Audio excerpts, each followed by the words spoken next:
ہندوتوا پجاری یتی نرسنگانند کی طرف سے نبی کریم حضرت محمد صلی اللہ علیہ وسلم کی شان اقدس میں گستاخانہ بیانات کے خلاف کل مقبوضہ جموں کشمیر کے عوام پرامن احتجاجی مظاہرے کریں گے۔ مظاہروں کی کال کل جماعتی حریت کانفرنس نے دی ہے۔ کل جماعتی حریت کانفرنس کے ترجمان ایڈوکیٹ عبدالرشید منہاس نے سری نگر میں جاری ایک بیان میں کشمیری عوام اور علماء کرام پر زور دیا ہے کہ وہ ہندو پجاری کی گستاخی کے خلاف کل نماز جمعہ کے بعد سڑکوں پر نکل کر احتجاج کریں۔ انہوں نے ہندو پجاری کے اشتعال انگیز بیان کی شدید مذمت کرتے ہوئے کہا ہے اس سے نہ صرف بھارت بلکہ مقبوضہ جموں کشمیر اور دنیا بھر کے مسلمانوں کے جذبات مجروح ہوئے ہیں۔ حریت ترجمان نے بھارت میں اسلاموفوبیا کے بڑھتے ہوئے واقعات کے پیش نظر اتحاد کی اہمیت پر زور دیا اور اس رجحان کو بھی بی جے پی کی زیر قیادت بھارتی حکومت کے وسیع تر مسلم مخالف ایجنڈے کا حصہ قرار دیا۔ مقبوضہ کشمیر میں مختلف مقامات پر چسپاں کیے گئے پوسٹروں میں بھی کشمیریوں سے ہندو پجاری کی گستاخی کے خلاف احتجاج میں شامل ہونے کی اپیل کی گئی۔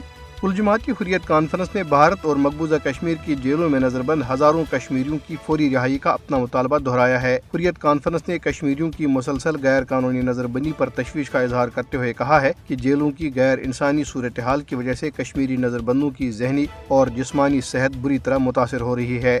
حریت کانفرنس نے اس سلسلے میں عالمی برادری اور انسانی حقوق کی بین الاقوامی تنظیموں سے فوری مداخلت کی اپیل کی ہے۔ ادھر بھارتی فورسز کے اہلکاروں نے کپواڑہ، اسلام آباد، راجوری اور پونچھ اضلاع کے مختلف علاقوں میں محاصرے اور تلاشی کی کارروائیاں مزید تیز کر دی ہیں۔ مقامی لوگوں نے میڈیا کو بتایا ہے کہ بھارتی فوجی ان کارروائیوں کے دوران گھروں میں زبردستی داخل ہو کر توڑ پھوڑ کرتے ہیں اور مکینوں کو ہراساں کرتے ہیں۔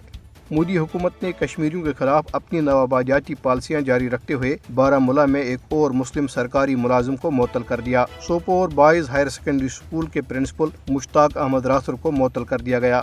دریاسنا نیشنل کانفرنس کے نائب صدر عمر عبداللہ نے ایک میڈیا انٹرویو میں کہا ہے کہ حالیہ اسمبلی انتخابات کے نتائج سے ظاہر ہوتا ہے کہ کشمیری عوام نے جموں کشمیر کی خصوصی حیثیت کی منسوخی کے 5 اگست 2019 کے بھارتی حکومت کے فیصلے کو مسترد کر دیا ہے۔